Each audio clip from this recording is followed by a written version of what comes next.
ชีวิตพวกเฮาแต่ละคนมันสั่นเด้อมันหน่อยนักหน่อยหนาเด้นับมื้อนี้ไปนี่พวกเฮานี่อยู่เพื่อใครทำเพื่ออะไร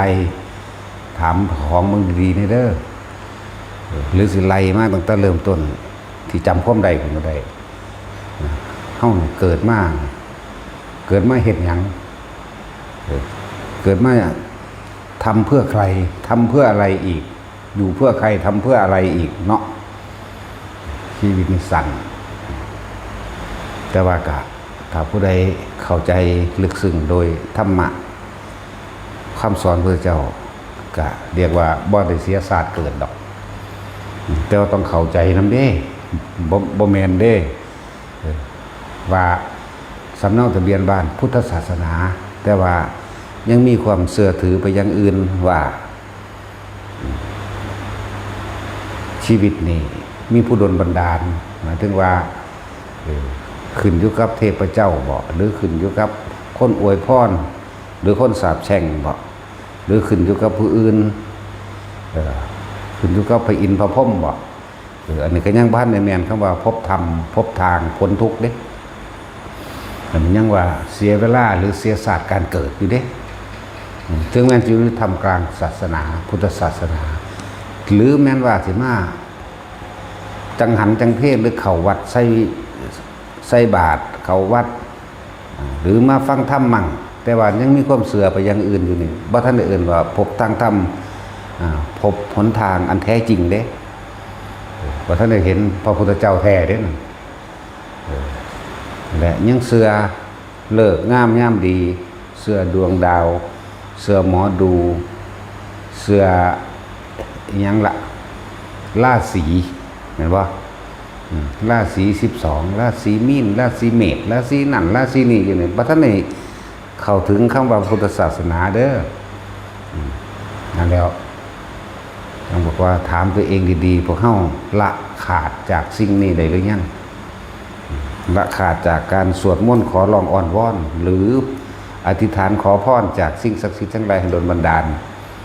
เสื้อเลิกงามยามดีเพราะว่าสิเลิกค้าขายว่าเราสิเลิกขึ้นบ้านใหม่เลิกทำงานเลิกเปิดร้านยังทุกอย่างนั่นแหละ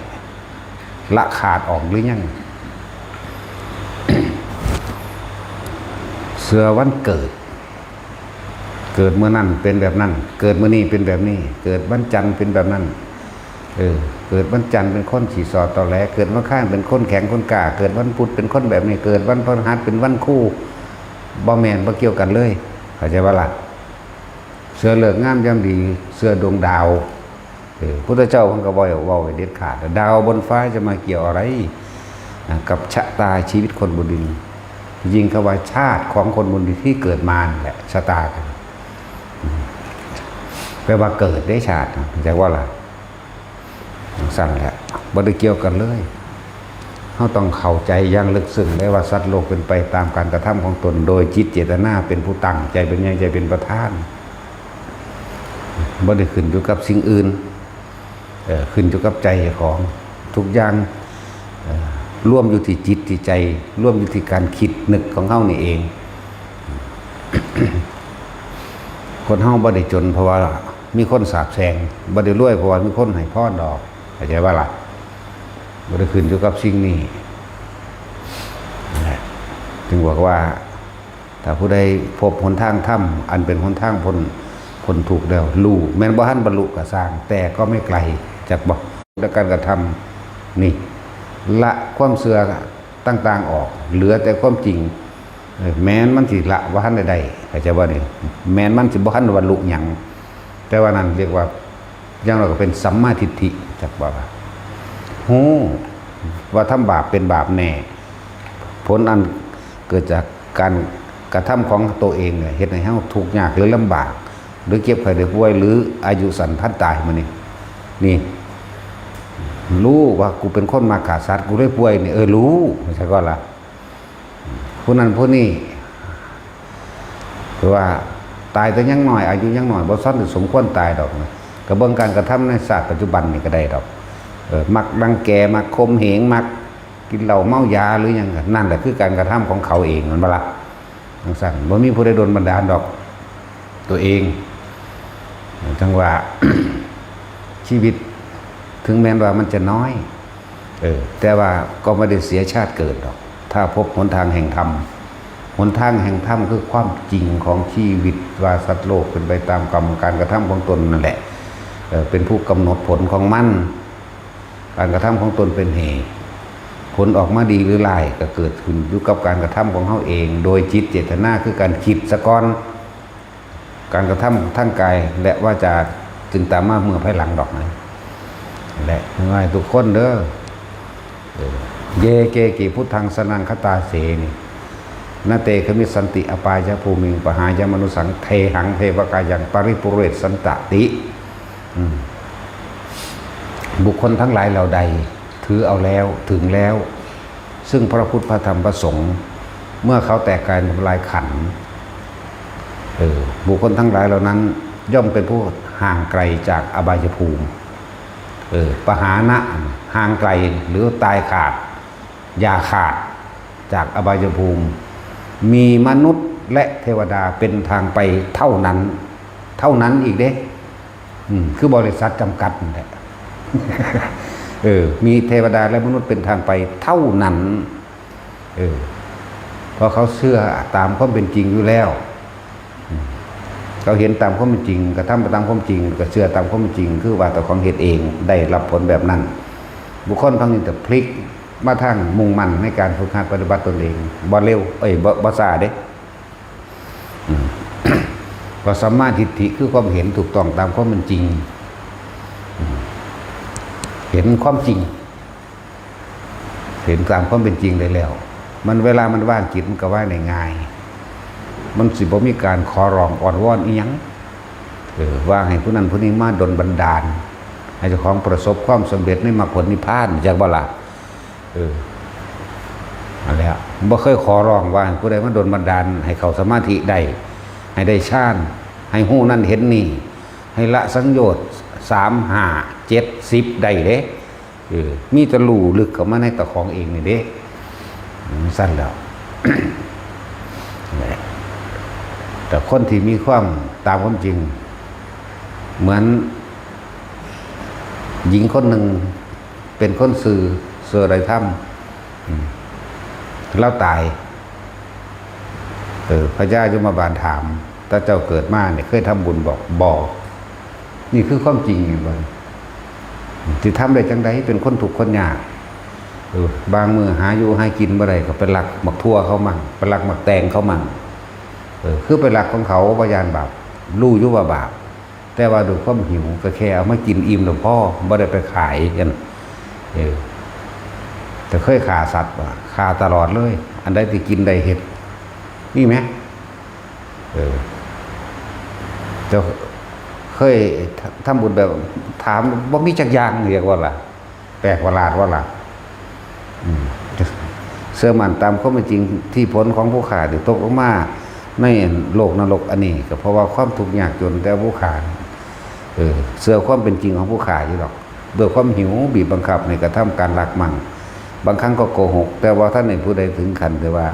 เสียชีวิตและทรัพย์สินอันยิ่งใหญ่จากว่าเสียก็เสียเล็กๆน้อยๆนะของอยู่ของกินเห็นแค่เลี้ยงปากเลี้ยงท้องเท่านั้นนั่นเอื่นว่าเสือกรรมเสือผลของกรรมอยู่ได้อ้าวคนเนื้อนี่มันตกนรกบ่ได้เด้นะแปลกประหลาดว่าล่ะเขาเลื่อนให้ไปสวรรค์สันจาตุมเรื่องสั้นแล้วอันนี้ก็เป็นเรื่องจริงเด้เราอ่านในตำราก็จริงแต่เขานำพิสูจน์เอาหมาคนบ่ทำบุญจังเทื่อสิไปสวรรค์ได้มันไปแบบใดนะไปโดยสัจจะไปโดยความจริงไปโดยเสื่อเรื่องของกรรมเข้าใจบ่ล่ะอ้าวแนวนี้ก็มีแต่ว่าเราระลึกถึงพุทธธรรมสงฆ์อยู่เด้นี่มองจุดเด่นมัน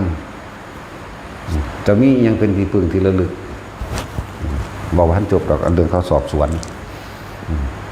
เจ้าเสื้อว่าต้นไม้นั่นเป็นมงคลบ่เจ้าต้นไม้บอกเป็นเครื่องป้องกันเจ้าบอกจะเอาสัตว์เอาเสือเอาสร้างหรือเอาอันใดเป็นมงคลในสัตว์อยู่บอกเจ้าถือเอาภูเขานั่นภูเขานี่เจ้าถือเอานั่นอันนี้บอกบ่มีคิดถึงพระพุทธธรรมสงฆ์นี่ไหมจุดเด่นนั่นไหมค ราะแต่ว่าพุทธธรรมสงฆ์เท่านั้นแหละโอ้อยู่นรกบ่ได้ซะแล้วบอกสุวรรณพาเข้าไปแน่นะถึงบ่นี่มีดอกสุวรรณเด้อนายนิรบาลบอกนายนิรบาลถ้าไปทั้งนั้นไปส่งสุดนั่นเขาก็ไปเองดอกนายนิรบาลปฏิบัติพวกเข้าใจในภาษาเขาว่ายมบาลมั่งยมราชมั่งเนาะนายยมสะถ้าที่ซื้อจริงๆมันนั่นนะแต่ว่าทั้งสั้นกับบาตามตำราหรอว่าทั้งได้ก็ได้ดอกที่พวกเข้าใจกันนั่นแหละเทวดาสัญจาตุมสนึงสื่อจัดอยู่ในประเภทว่ายักษ์ได้เป็นผู้เบาพวกไอ้สาตายคือราติยักษ์เป็นผู้เบาเยเกกิพุทธังสรังคตาเสนี่ก็เลยบัดนี้เฮามาเบิ่งในตำรามันก็อยู่ในมหาสมัยสูตรได้ซะส่วนที่บอกมื้อนี่นั่นตัวเป็นบ่ในตำรามันก็เลยบุคคลผู้ใดนี่ถือเอาแล้วถึงแล้วซึ่งพระพุทธพระธรรมพระสงฆ์เมื่อแต่กายทำลายขันธ์ตายนั่นแหละย่อมมีเทวดาและมนุษย์เป็นทางไปเท่านั้นห่างไกลแล้วตัดขาดแล้วจากอบายภูมินั่นแหละปหายะปหาแปลว่าประหารหรือฆ่าหรือทำลายนั่นแหละประหารก็ดีตัดขาดฆ่าล้างทำลายก็ว่าปหายะมานุสังมานุกับมนุษย์นั่นแหละเทหังก็คือเทวดานั่นแหละจะมีทางไปคือมนุษย์และเทวดาเท่านั้นอีกเท่านั้นพร้อมเด้สั้นแล้วอันนี้บ้านว่าแมนแค่ว่าเข้าไปจำมาตอนในหนังสือเด้โตพวกเขาเองก็ว่าเองด้วยแล้วนั่นแหละผู้ได้อยากรู้จักกับภาวนามันก็หูเห็นของมันนั่นแหละสำหรับผู้เห็นเด้แต่ผู้บ่เห็นกับบ่เห็นนั่นแหละแต่ว่าอยากเห็นเถอะยากยุ่งน้ำข้นกับพ่อแห้งแล้วมันยุ่งน้ำผีอีกผีในภาษาเฮานี่เทวดาพ่มเขาก็เอิ้นผีเด้อผู้ใดตายก็ว่าผีไหมเนาะแต่ตาจุยตายก็ว่าอุ้ยอย่าไปทั้งนั้นผีตาจุยเฮี้ยนนะว่าเด้นะผีตาจุยหลอกแต่ตาเราพระท่านตายแล้วก็เป็นตาญาณล่ะเนาะนักสั้นตัวก็เป็นตาญาณล่ะคือว่าตายว่าเป็นตาญาณก็เก่าสั้นแล้วบอกภาษาเฮาให้มันเข้าใจง่ายสื่อดอกเด้อเทวดาพ่มมันนี่ถ้าเขาตายไปเป็นพ่มมันก็สิบ่ได้บ่ก็สิว่าถ้าเขาผีแต่บ่เนาะตาสินไปเผาไตห่มคอผีตาสินโดนแล้วอีหลีนั่นแล้วล่มพัดถุงยางขึ้นมาจักหน่อยก็หูหลู่ไปอุ้ยเฮี้ยนขนาดผีตาสินหลอกคนคักว่าเด้เนาะซั่นแล้วบ่จักบ่เราไปเป็นแมงมุมก็บ่ฮู้จักตายแล้วไปจุติเข้าสู่ไข่แมงมุมไปเกิดเป็นแมงมุมก็บ่รู้ล่ะ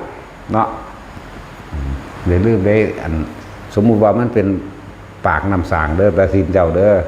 เจ้าเห็นแต่มือกำปากมันไว้นึงเด้อันมือหน่อยๆนี่เด้หลังจากนี้ลงไปมันแซ่ได้นรกพุ่นเด้อคือจังว่าเด้อแขนมันตอนจนได้เห็นแต่มือมือไผน่ะมือตาสินนอกนั้นก็ลงนรกอยู่เดี๋ยวนี้คือจังว่าล่ะธรรมดาบ่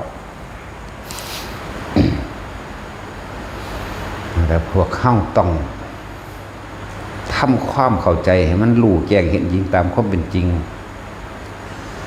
จริงอย่างล่ะจริงว่าการกระทำทั้งหลายทั้งปวงเกิดจากจิตก่อนจิตเจตนาก่อน บ่ได้เกิดจากสิ่งศักดิ์สิทธิ์ดลบันดาลเด้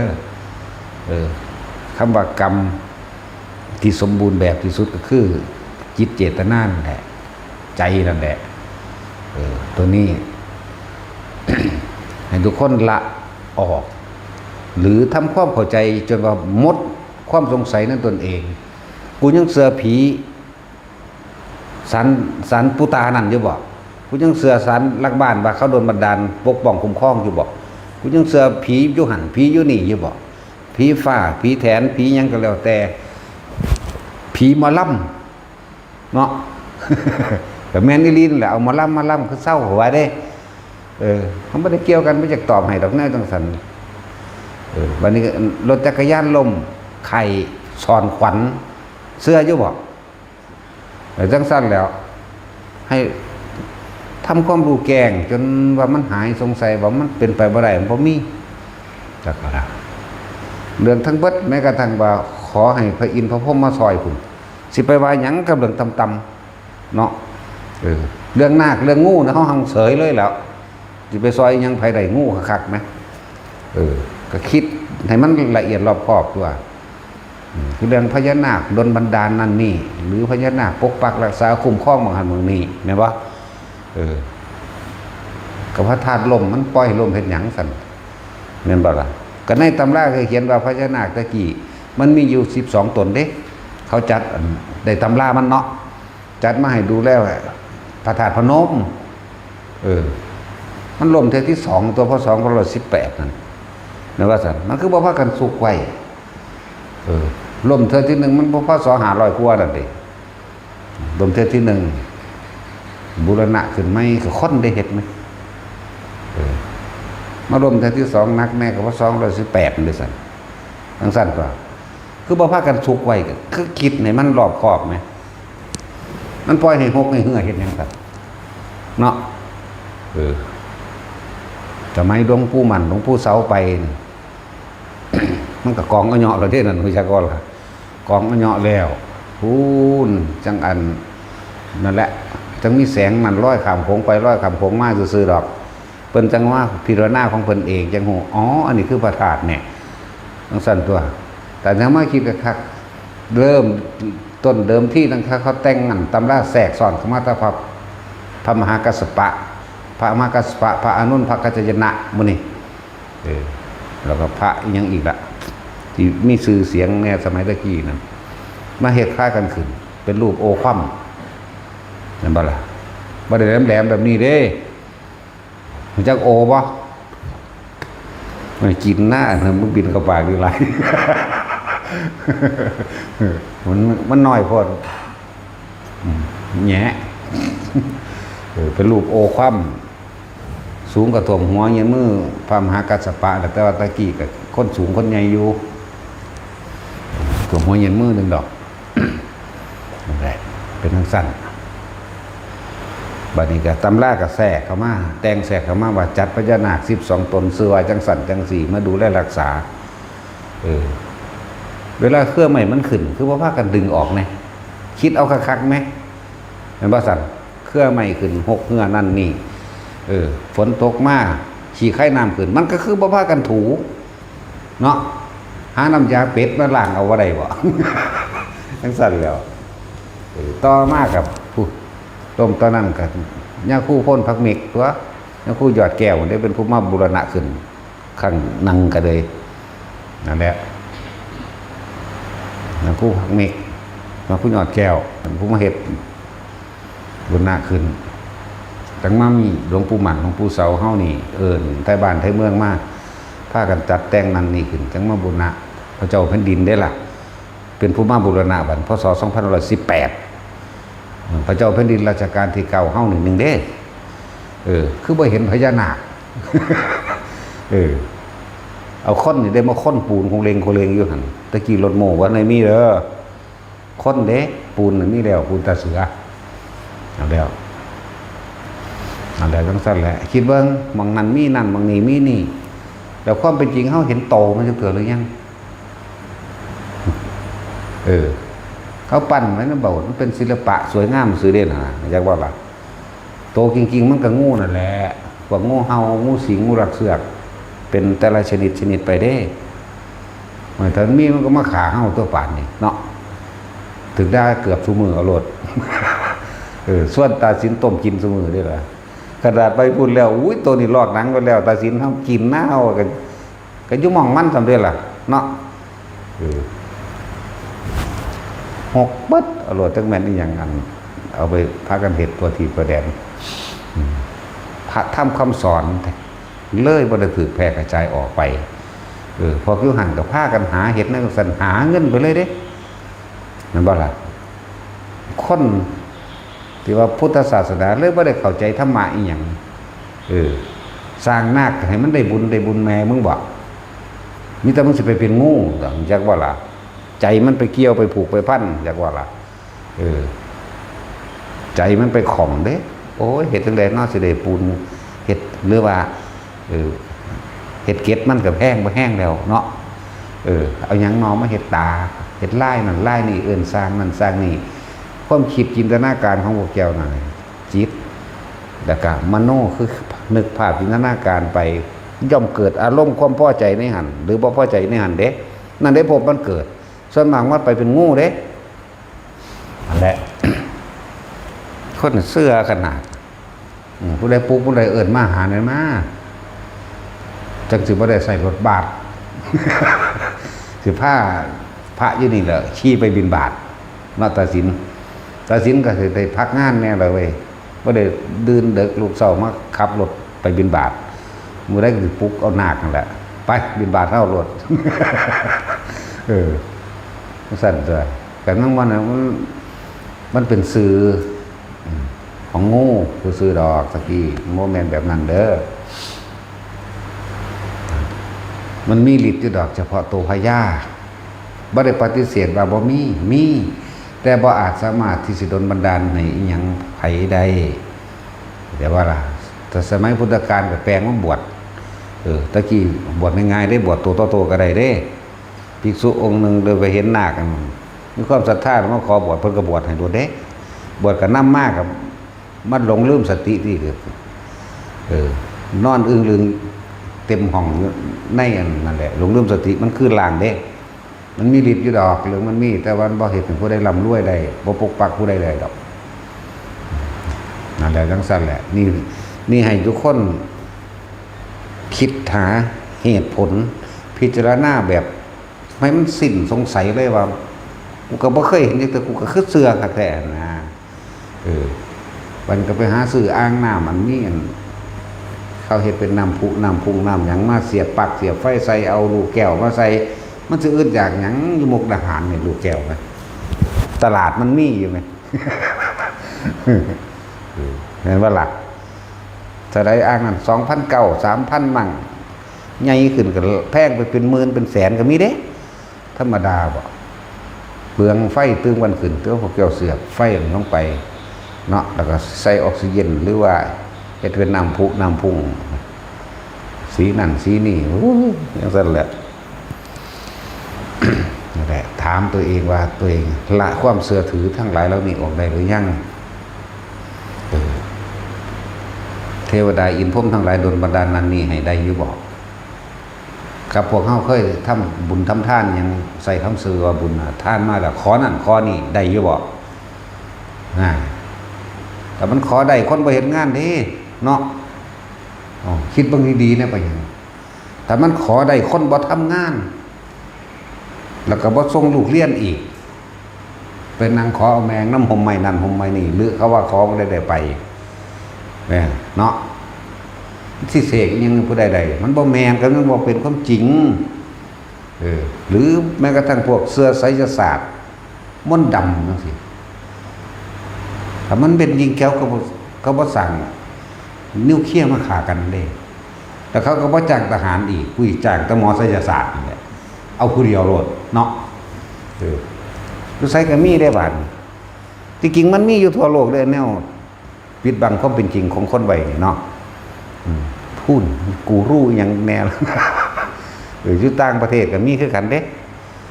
เขาคือบ่จ้างพวกนั้นเนาะเป็นฆ่าคนแม่นบ่ล่ะมันสั่นตัวนี่อยู่สัวทุกมุมโลกแหละพวกที่องค์เปียมันนั่นเนาะหมุนดุนอยู่มันน่ะเบิ่งแล้วมันบ่แม่นเด้อเขาบ่สร้างเครื่องบินดอกเขาบ่จ้างทหารกูจ้างแมงหมอไสยศาสตร์นี่แหละ แล้วเสื้ออยู่บ่เกี่ยวกับเมตตามหานิยมสิเมตตายังสิไปคุ้มเงินคนเนาะจะไปบังคับคนให้ผู้อื่นมาหักเจ้าของว่านี่แหมแม่นบ่ล่ะเครือเขาหลงกันหลงหามึงบอกมึงหันหลงเขามึงสิไปหาแนวโมนั้นมาเนาะอย่างให้เขามาหักเจ้าของกันมั้ยบ่ได้บังคับไผมาหักเด้อ เห็นว่าล่ะนั่นแหละจังว่าคิดเบิ่งให้มันรอบคอบบอกคลายออกให้เบิด บ่เหลืออย่างเลยเหลือแต่ความจริงคือธรรมะนี่แล้วก็เดินตามคำสอนพุทธเจ้าทำเพิ่นกับบัญญัติไว้แล้วบอกแนวทางไว้แล้วอริยสงสาวกก็มีอยู่บ่แม่นว่าบ่มีพวกบ่แม่นนั่นอริยะก็มีส่วนมากนี่ที่พวกเขาเห็นตามวัดตามว่าต่างๆพวกภิกษุสงฆ์บวชเข้ามาแล้วนั่นปลุกเสกเรียกยันเห็นน้ำมันสักลิ่งสักไล่เห็นบ่ล่ะเลิกเสื้อถือได้แล้วใครจะพ้นก็ดีเอาหัวลิงมาใส่ครอบคู่ครอบหัวหัวลิงหัวเสือหัวหมาหัวงูแม่นบ่ล่ะ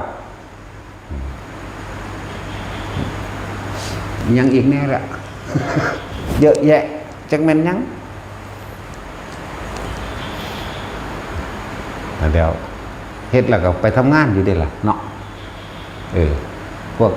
รับเหมาก็สั่งก็ไปรับเหมาอยู่อันไปครอบคู่หรือซักเสือเพ่นเสือนั่นเสือบ่สู้จะไปซักหาแม่มันหยัง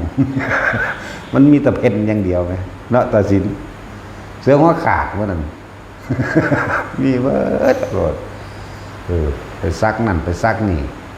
ทำตาขึ้นชุกๆฟักๆได้บาดนี้อุปทานโมเด้จากว่ามันบ่ได้เป็นของจริงได้นั่นน่ะทำตาฮือฮานั่นน่ะเข้าไปในกลุ่มมีความเชื่อเดียวกันแต่กับจินตนาการในตนเองเด้พวกนี้อ่อนมากเด้ความคิดเห็นต่างๆของเขานี่กับความรู้สึกเขาอ่อนแล้วก็คล้อยไปแล้วก็เป็นสั้นดกๆดาวๆโลดเมื่อคืนในเฮาอยู่นี่อยู่เด้สูบยาเขาสิไปจูดบางทีมันเศร้าเด้เศร้าเบิดเอาโหลดมานี่ อีนี้นี่แล้วคนใหญ่หนึ่งเบาธรรมดาเกิดมานั่นโอ้ยเศร้าแบบไฟจูดเล่นน่ะเศร้าเว้ย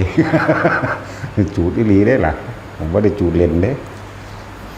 ต่อยาไว้น่ะว่าจะจูดคนทำทาน้ำมันแหละ แต่ให้พวกเข้าเนี่ยพิจารณาโดยแยบค่ายในใจของเจ้าของเองกับประสบการณ์ความจริงในชีวิตจริงของเจ้าของเองเข้าไปเข้าไปการขอตามศาลรักบ้านรักเมืองเข้าไปขอตามภูเขาเข้าไปขอตามศาลเจ้าพ่อเจ้าแม่ศาลปู่ตงปู่ตาเข้าไปขอจากการทำพิธีต่างๆเสียเคราะห์สะเดาะเข็นแล้วเข้าได้ตังที่เข้าไปขอไปทำพิธีบ่ก็บ่ได้แต่ไปนั่นก็บ่ละถิ่นก็จะไปงมง่ายอีหยังนั่นแล้ว อะไรทั้งว่าบัดนี้ก็ใช้ชีวิตตามความเป็นจริงศึกษาธรรมะแล้วก็เป็นสัมมาทิฏฐิเห็นตามความเป็นจริงตัวบัดนี้มีความเห็นถูกต้องตามความเป็นจริงนะว่าคนทั้งหลายเห็นสิ่งใดก็ต้องได้สิ่งนั้นเห็นตามความจริงว่าบ่มีสิ่งใดดลบันดาลสุขและทุกข์เฮาได้เลยบ่มีสิ่งใดดลบันดาลความร่ำรวยยศถาบรรดาศักดิ์ตลอดทั้งอำนาจ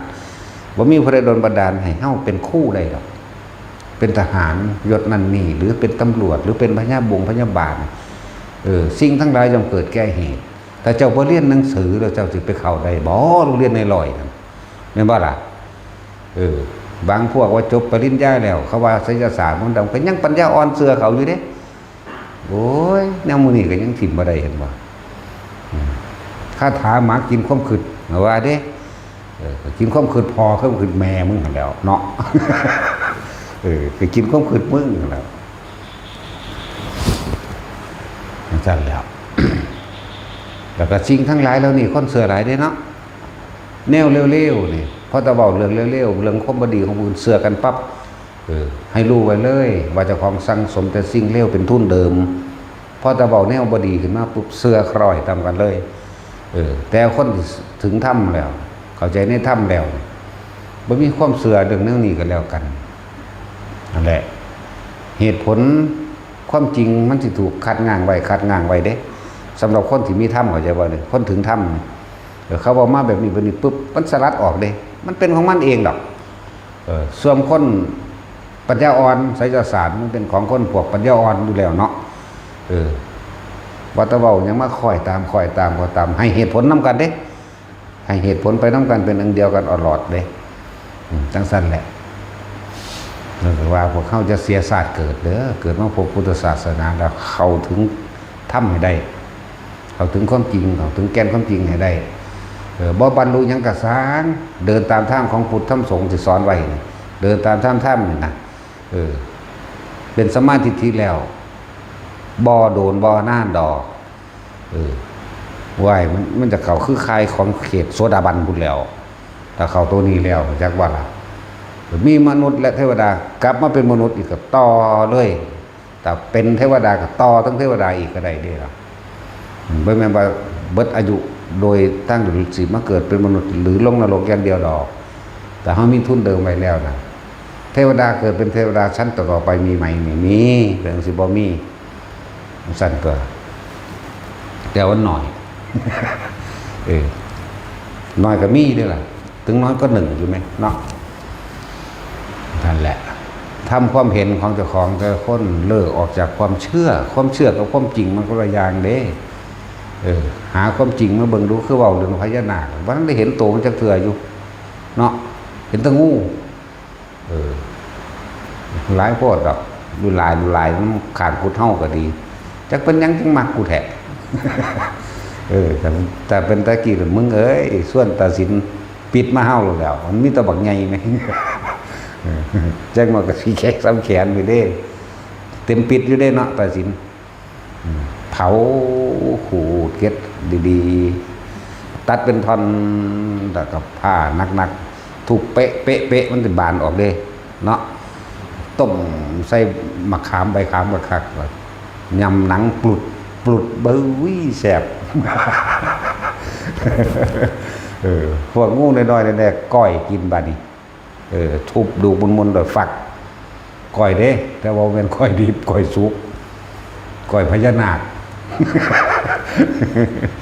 สั่นแล้วพวกใส่แหวนพญานาคพวกใส่กำไลใส่สร้อยใส่นั่นใส่นี่นั่นแล้วก็คิดเบิ่งแหน่ว่ามันดลบันดาลหยังใดอยู่บ่แม่นเด้จิตใจของเฮามันไปเชื่อมเจตนามีหยังก็เกิดขึ้นท่านปู่นั่นท่านย่านี่เนาะให้ซอยเหลือจังสั่นจังสี่ว่าเจ้าของตายในความรู้สึกคิดเนี่ยมันไปเป็นงูด้วยนั่นน่ะรู้จักบ่ล่ะนั่นแหละบอกให้ฟังเสือบ่เสือเฮ็ดน้ำบ่เฮ็ดน้ำก็สร้างเด้บ่แม่นกูเด้บ่เงิดเนาะอย่ามาขัดแย้งเด้เขาก็บ่ได้ขัดแย้งเพราะว่าเขาเอาไปตามเป็นกลางๆมันว่าล่ะบ่ได้บังคับได้อยู่นี่แน่หรือจะทั้งบ้านก็สร้างบ่ได้บังคับเด้ว่าไอ้ความคิดของไผมันจะไปบังคับกันใดโดนนี่บ่มีผู้ใดบังคับความคิดไผได้ดอกนี่ก็คือความจริงว่าซั่นบังคับร่างกายบังคับได้ผูกไว้ได้ขังคุกไว้ได้แต่ก็สิบังคับใจให้มันอยู่ในหม่องใดหม่องหนึ่งมันบ่ได้เด้นั่นแหละมันจึงว่าเลิกความเห็นพวกเจ้าระหว่างความเชื่อกับความจริงพิจารณาให้แยบคายเอามันเห็นโลดคือเฮาไปทำบุญทำทานยังกะสร้างขนาดว่ามาทำบุญนี่ยังเป็นมิจฉาทิฏฐินี่เห็นบ่ล่ะยังเป็นความเห็นผิดจากความเป็นจริงอยู่ได้มิจฉาทิฏฐิแปลว่าเห็นผิดจากความเป็นจริงท่านใส่ซ่องไว้100บอกว่าอย่าขอเด้อสาธุให้หายจากเจ็บจากไข้จากป่วยยังมาว่าอยู่บ่ได้ขอดอกคนว่าแค่ว่าอยากให้สุขภาพแข็งแรงบ่อยากให้เจ็บให้ปวดให้ป่วยพะนะเอานั่นแล้วฟังธรรมเพิ่นเข้าใจบ่ล่ะบาดนี่ความเกิดความแก่ความเจ็บนี่แหมแต่ก็ความตายเป็นธรรมดานี่แหมเนาะก็ฟังบ่เข้าใจแล้วสิผู้ใดไปเป่าให้มันเป่าบ่ได้เด้เป่าได้ก็เป่าเอาเจ้าของอยู่แล้วเนาะสั่นตัวแต่โดนบันดาลได้ก็โดนบันดาลแต่ของตัวอันนี้แล้วก็ไข่แล้วก็ฮ้อนแล้วก็หนาวอยู่แล้วก็ใส่ติ้งแตกกับหมอเพิ่นได้พาออกกันเลยเนาะแน่คือบ่โดนบันดาลเอาซั่นก็คิดว่าไงพระอรหันต์เพิ่นก็ยังป่วยอยู่มั้ยนั่นบ่สัตว์ป่วยเรื่องที่บ่ป่วยโดยเฉพาะโรคใส่ติ้งพวกพระนี่ธรรมดาบ่อันนี้ก็ว่าพิจารณาระหว่างความเชื่อกับความจริงมันต่างกันขนาดใดเราละออกซะเห็นตามความเป็นจริงแล้วมันจะโล่งใจของมันมันสิเมื่อเลิกถือแล้วไม่ใช่ด้อยค่าหรือไม่ใช่ให้ค่าแต่ศึกษาตามความจริงแล้วเด้รู้จักบ่ที่ว่านี่ไม่ใช่ให้ค่าแล้วก็ไม่ใช่ด้อยค่าเด้อันเว้าเรื่องผีเรื่องนาคนี่ก็ดีจักว่าล่ะแต่ศึกษาตามความเป็นจริงแล้วไม่เป็นความจริงตามความเชื่อนี่ความจริงคือ มีเหตุมีปัจจัยให้เป็นไปต่างหากเข้าใจบ่ล่ะบ่ได้ขึ้นอยู่กับว่าพี่สร้างนั่งใหม่เทวดาอินพรหมมาดลบันดาลเด้และถ้าเฮาเข้าใจวิธีการทำบุญโดยบ่หวังสิ่งตอบแทนแล้วแม้นไม่ไปเรียกร้องขอร้องอ้อนวอนเขามาช่วยเขาก็มาเองมาว่าความจริงมาแต่ว่าบ่แม่นมาจากการขอมาโดยอำนาจบุญของเฮาเองบุญญาลิศบุญคือความสงบของเฮาเองเฮาทำทานเมื่อไหร่ก็บ่ได้หวังผลในทานบ่มีจิตผูกพันในผลในทานแต่การทำทานการกุศลทุกครั้งมีการอุทิศผลทานบุญกุศลกรรมดีแจ้งว่าล่ะอุทิศแต่บ่ขอนี่สิเป็นตัณหาหลังไว้มันสิบ่ไปเด้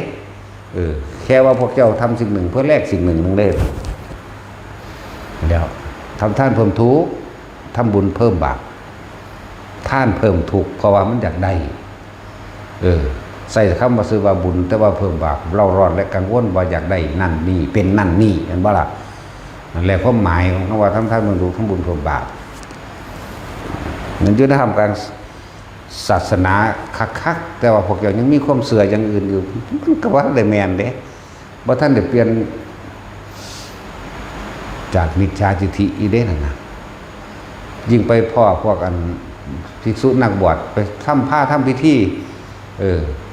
สะเดาะเคราะห์สะเดาะกรรมล้างกรรมแก้กรรมอีหยังจะไปแก้อะไรบ่นั่นว่าล่ะแก้บ่ได้ และมื้อนี้อยากล้างตัวเองเด้อไปก็ดีนำไปคิดเอาตัวคือนำเรื่องของเจ้าของเด้บ่แม่นมาวิจัยวิจารณ์ตัดสินเฮาว่าเฮาเว้าผิดหรือถูกเด้คือเอาประสบการณ์จริงในชีวิตจริงของเจ้าของที่ผ่านมาแล้วก็ระลึกนึกถึงกับสิ่งที่เพิ่นแสดงให้ฟังอยู่เดี๋ยวนี้ว่ากูก็ขออีหลีแต่ว่ากูได้หรือบ่ได้เขาเอาจะมาแย่งได้คือบ่ได้สั่นคือได้อยู่สั่นมันบ่แม่นดอกคือจังขอเลขแล้วถึกเลขกันอันตอนบ่ถึกสู้คือก็มากบเกินกันมึงได้เป็นหยังเนาะแม่นบ่ล่ะซื้อเบิดไปล้าน500,000ถึก5 บาท350 บาทสู้ๆคือได้อยู่สั่นอย่ามาถูกจะมาการแย่งเด้นะคือแย่งกับตนเองตัวแย่งในการกระทำแย่งในความคิดของเจ้าของเองเรียกว่าทุกคนนั่นน่ะนำมาพิจารณาตัวเองเด้และถ้าศึกษาตามความจริงเลยแล้วไม่ใช่ให้ค่าแล้วก็ไม่ใช่ด้อยค่าแต่พูดตามความเป็นจริงเด้อเรื่องผีสางนางไม้เทวดาพญางูต่างๆก็ดีเรื่องพญาคงพญาขุดมันนี่ขุดกับนกนั่นแหละมันบ่แม่นคนบินดอกเรียกว่าล่ะนก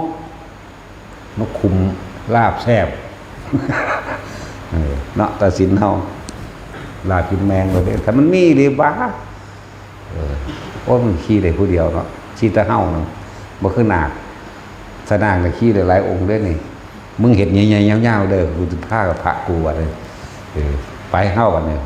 คาบกรึบขึ้นกับตะบาดโบราณเฮาก็สิสนเข้าใส่ดังมันเด้อซั่นเนาะสนเข้าใส่ดังก็ตีไปเฮ้ยๆไปละบัดนี้อีหลีเด้แล้วลองเบิ่งแม่มาแม่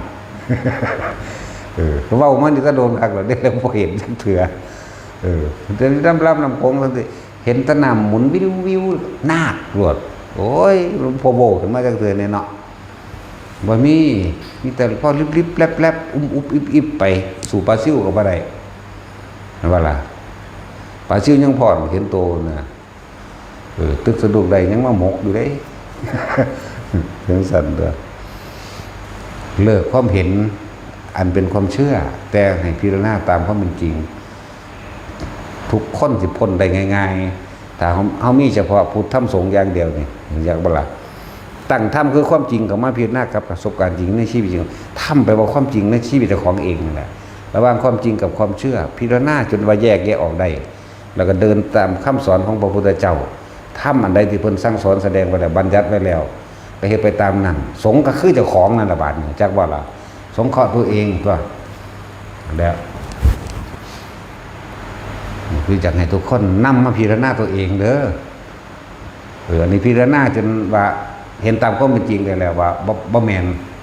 ความเสื่อมกับความจริงคนละอย่างไม่ใช่ให้ค่า อย่างนักคนท่านกุมพันก็สั่งไม่ใช่ให้ค่าหรือด้อยค่าแต่พูดตามความเป็นจริงก็คือจริงกับจริงของเฮานี่แหละ ผู้อื่นก็อาจจะเสื้ออยู่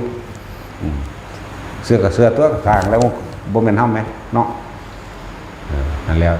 ตัวไผตัวมันอยู่แล้วแนวโมนี่นั่นแหละอันนี้สิว่าหยังพวกคนมาเห็นนั่นคนมาวัดดูไปนรกก็สิอึดอยากหยังเนาะ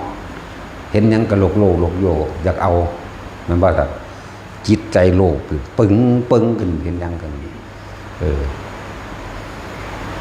สิไปว่าหยังก็พวกนอกพวกทั้งนอกพวกบ่พวกทั่วไปที่เขาบ่ฝึกหัดปฏิบัติคือเฮาเห็นเนี่ยแต่ละวัดที่เขาบ่ฝึกหัดปฏิบัติหมู่ภิกษุสงฆ์เขาเว้าสวนกันเสียงฟังเพลงสร้างพ่อผู้ศึกษงเนาะคนมาจังหันก็เว้าสวนกันเว้าพื้นกันอินนั่นบักนี่เว้าพื้นฮอดพ่อแม่เจ้าของพุ่นละอวดอ้างลูกเว้าพื้นพ่อแม่เว้าพื้นพี่น้องอวดอ้างพี่น้องสารพัดทั้งสิ้นแล้วมองบ่ปฏิบัติไว้จักหยังเด้บ่จักอะไรสมควรบ่สมควรเรื่องว่ากัปปิหรือบ่กัปปิไม่รู้ขาไก่นี่กูก็แหนแมงโดนแล้วถอดตีนไก่เนาะแหนดึงสีควักทั้งบอกกันทั้งอ๋ออย่าอันมันแสบว่ะอะไรนะอีลี่นี่แหละสดน้ำโก้กากใส่กันหลายโพดแต่ว่าไปงานศพกันยังกันเต็มยามเรา เอาเบิดขอถุงใส่น้ำโคกใส่น้ำเป๊ปซี่นมแหลกตาส่งตาซ้อยโอวันตินเนาะถือตุ้มยุมตามยามไปโอ้ยทั้งสี่แล้วสิมันคนจะไปรู้แก่งเห็นจริงโดยทำใดจังใดผู้สอนมันกับว่าสอนมันกับผีกับผี เปรตกับเปรตหรือว่าสิสันนรกกับสันนรกเนี่ยมันจะเอาอย่างมาบอกกันเนี่ยบอกว่าไม่เขาบอกไปเด้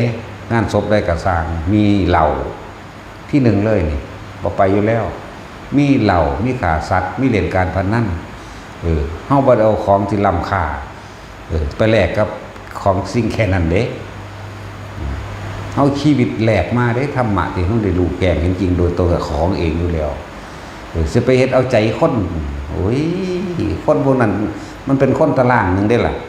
ใจอาจจะเลวระย่ำตำศาสตร์มหาเวกีใจเปรตใจเดรัจฉานล่างคนดูซื่อได้สิไปโอ้เอาใจคนมันมีทางบ่งึดว่าล่ะแต่เขาว่าอย่าไปใส่บาตรให้มันแดกกูบ่แดกก็ได้กูกินข้าวผีพุ่นก็ได้ ก็กินมาแล้วซ้ำแหมก็แล้วเว้าปานนั้นเด้บ่ได้สะอ่อนเด้คือเขาอยากให้เขาลงไปสั่นลงไปหาแม่บอกว่าศาสนรกเบิดโคตรมันลีนั่นแล้วนั่นแล้วถึงว่าแต่ละคนล่างออกแต่ที่ว่าล่างออกก็เป็นภาษาบอกคิดพิจารณาให้มันรอบคอบเด้อผีนั่นผีนี่คนเฮาตายแล้วมันเกิดเลยเด้เข้าใจบ่ล่ะที่เขาเห็นว่าเป็นผีอันนั้นเป็นผีผู้นั้นผู้นี้มาหลอกมาหลอนแล้วว่ามาขอส่วนบุญมันเป็นลุกขะเทวดาหรือพุ่มเทวดาผู้เขามีพ่อปรากฏกายขึ้นมาได้เด้นั่นนะจิตติดที่ไหนจากว่าดิย่อมไปเกิดที่นั่นแดนว่าท่านในแมนเราย่อมไปเกิดที่นั่นครับแต่ว่าอารมณ์ต่างหากเป็นจิตตัวเป็นตัวพัดต้องไปสู่ภพนะอารมณ์ต่างหากเลยสมมติว่าเขากำลังจิตใจขาดตายเนี่ยไปคิดโมโหใส่คนผู้หนึ่ง10 ปีเคยทะเลาะกันไปเฮ้ยอยู่ผู้เดียวนี่นะนั่นแหละจิตมีที่ตั้งคือที่คิดถึงก็เกิดอารมณ์ความรู้สึกที่ไม่พอใจสูญเสียเขาเพราะดีใจขาดกึกนรกเลยเด้นั่นแหละมันมีที่ตั้งไว้แต่ว่าตัวคิดนึกปรุงแต่งตัวนี้ก็เกิดอารมณ์มันจะไปนรกมันไปหวงให้หวงหน้าเจ้าของไว้กูว่าให้มันอีนี่กูสร้างมันลูกเคยหรือลูกไผ่นั่นแหละถ้าลูกเจ้าของมาสร้างแบบกูสร้างมันบ่ให้มันตายซ้ำเปรตได้นั่นจักว่าล่ะบางคนก็ภูมิใจให้หน้ากูก็ปันให้ลูกให้หลานบ่นั่นแหละกูตายตาหลับหัวดิ ตอนที่เว้าไปว่าให้หน้าจังสั่นจังสี่เลือกสวนไรหน้ารถคันนั้นแต่บ้านหลังนี้ให้ผู้นั้นภาพมันเกิดทั้งในเด้อจักว่าล่ะภาพสัญญาที่เจ้าของจำไว้นั่นน่ะน่าตายแล้วกูตายซ้ำไปเป็นเดรัจฉานจักบ่นี่แล้วแต่ใจจะขาดจะตายไปนึกถึงว่าเคยใส่บาตรอยู่หั่นเคยถวายผ้าเคยเฮ็ดสร้างกุฏิอยู่นั่นอยู่นี่สร้างถนนหนทางหลวงก็เพิ่นอยู่นะนี่ภาพมันเกิดนำเด้นี่คือกันนั่นบ่ล่ะไปสวรรค์แต่คนมีชาติแน่ฝึกวันละเล็กละน้อยนี่วันหนึ่งจัก 2-3 เวลาแค่เสี้ยววินาทีช่วงเพียงชั่วลัดข้อมือเดียวหรือเพียงชั่วแค่เหยียดแขนออกคู้แขนเข้ากัน2 วินาทีเท่านั้นแหละแต่น่ะพวกนี้ยังพ่อว่าสิไปเป็นพรหมโลกอยู่เด้แล้วชาญพวกนี้ หมายถึงว่าจิตสุดท้ายก่อนสิตายพูดถึงว่าหรือเขาว่าผีผู้นั้นผีผู้นี้ไปเฝ้าอยู่เฮือนไปเฝ้าอยู่บ้านบางที่ผีเทวดามิจฉามีบ่มีรุกขเทวดาที่มันอยู่ในคนละภพภูมิกับเฮาแต่ว่ามันก็อาศัยต้นไม้เป็นที่สมมุติของมันว่าไปอยู่เขาเอิ้นนั่งตานี่มันผีเฮือนผีหยังนะเป็นตกน้ำหมอกน้ำมันก็ว่าไปนั่นน่ะมันก็แปลงเป็นอันผู้ตายไปก็ได้แล้วก็อยากได้นั่นอยากได้นี่ว่าไปเด้เนาะพวกจังซั่นแหละพวกเขาไปเรียกว่าตะวันเฮาเอิ้นว่าผีสิงผีเข้าแม่นบ่พวกจังซี่เด้บ่แม่นผีพุ่นมาเข้าเด้พวกนี้มันเป็นไปตามจิตสุดท้ายซะก่อนเด้อพวกลูกขะเทวดาหรือภูมิเทวดาเขาเอิ้นว่าเทียมแล้วบังคับให้เว้าจักว่าล่ะมันอยู่ข้างๆมันบ่ได้เข้าไปในโตหรอกมันเทียมเอาคือเฮาผู้นึงเป็นผู้บอกให้เว้าจังซั่นจังซั่นมันก็เว้านำเฮาน่ะนะนั่นแหละพวกนี้มันจิตอ่อนหรือปัญญาอ่อนก็ว่าไปก็เว้าไปตามนั้นพวกตายก่อนเวลาด้วยบุพกรรมอันนึงอุปฆาตกรรมทำให้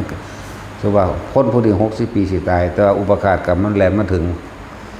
ตายก็เลยกลายเป็นวิญญาณล่องลอยอันเกิดกลายเป็นจิตล่องลอยไปตามสัญญาทั้งใดไปใดไปจากวันตายนั่นแหละบาดถึงอายุ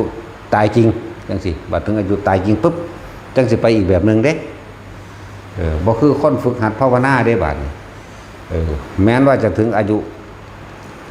หรือสิตายก่อนอายุหรือสิถึงอายุตายเอาพวกนี้สร้างว่าตอนนี้ถ้าเอาตามหลักสูตรมันไปจักสิบ่วางเลย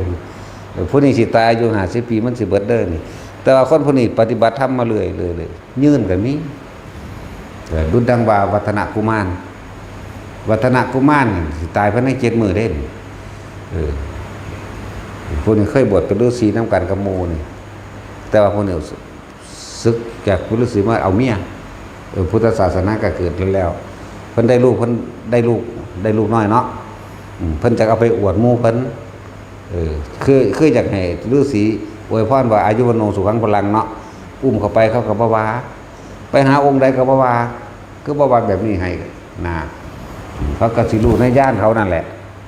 ไปหาพระพุทธเจ้าก็บ่เว้าอีกเด้ว่าสิกลับเพิ่นว่าอายุวโนสุขังพลังให้พ่อกับแม่เพิ่นบ่ได้ว่าให้เด็กน้อยเพิ่นรู้แล้วนั่นแหละจังว่าเอาว่ามีเอาไปทำวัดน้ำเด้อนะเอาเด็กน้อยนั่นแหละเวลาพระเพิ่นสวดมนต์สาธยายธรรมคำสอนพระพุทธเจ้าแบบนั้นน่ะนะนั่นแหละ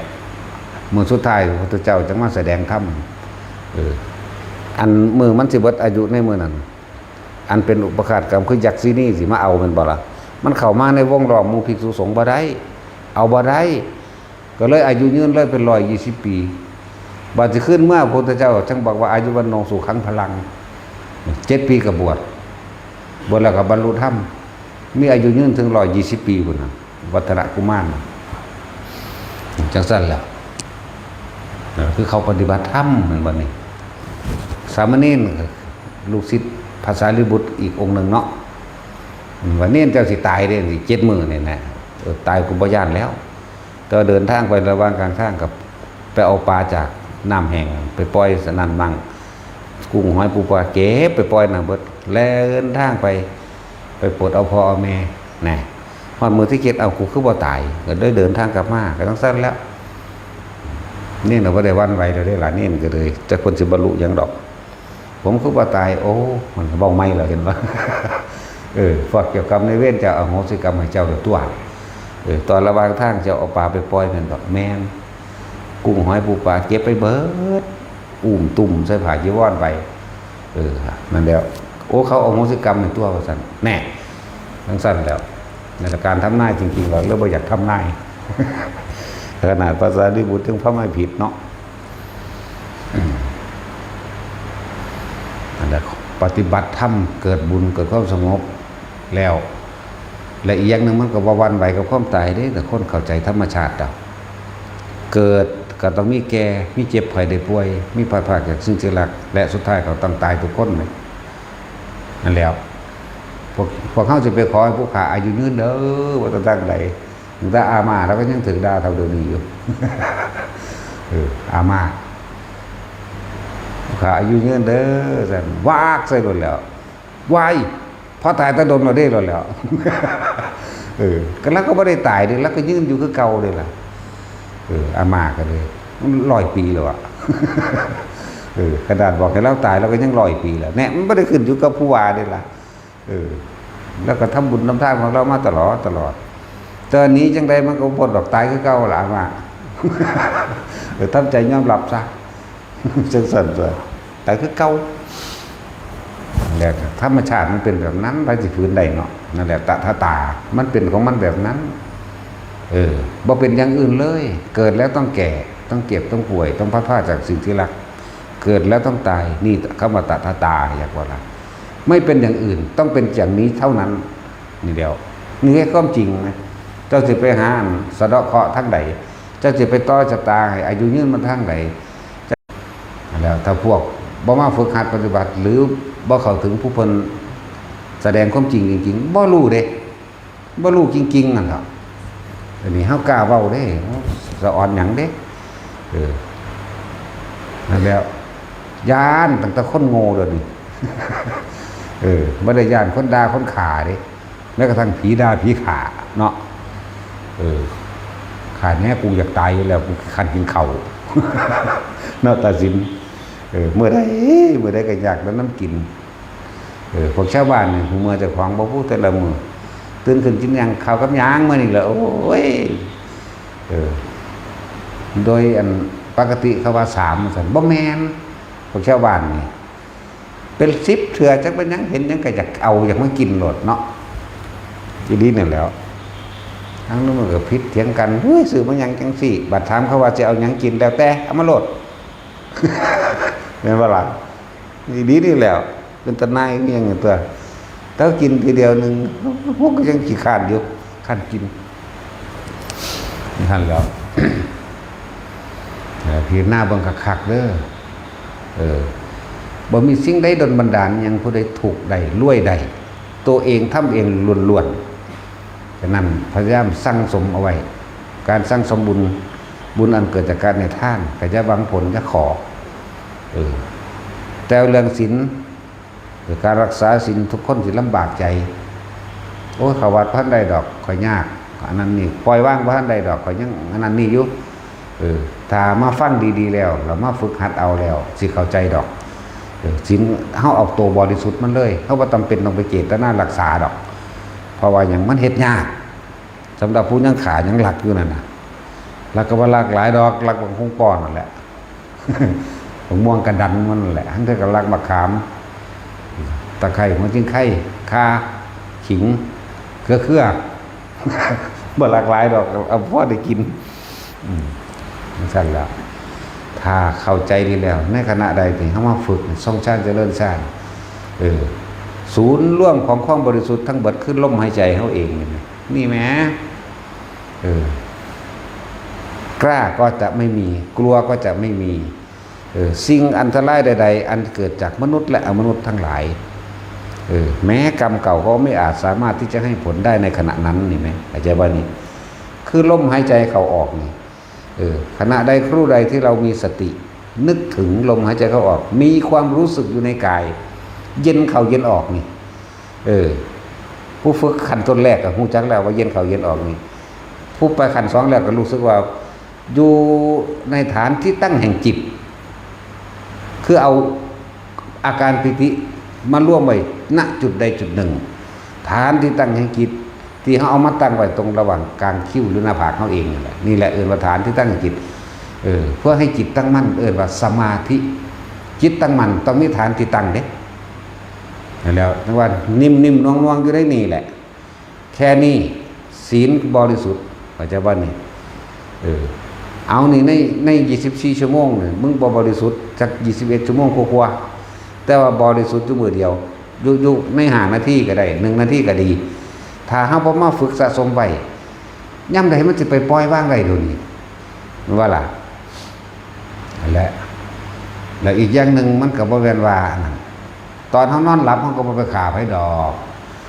แต่ว่ามาเอาโตที่มันมีสตินี่เข้าใจบ่ล่ะทั้งมีสติรู้สึกตัวดี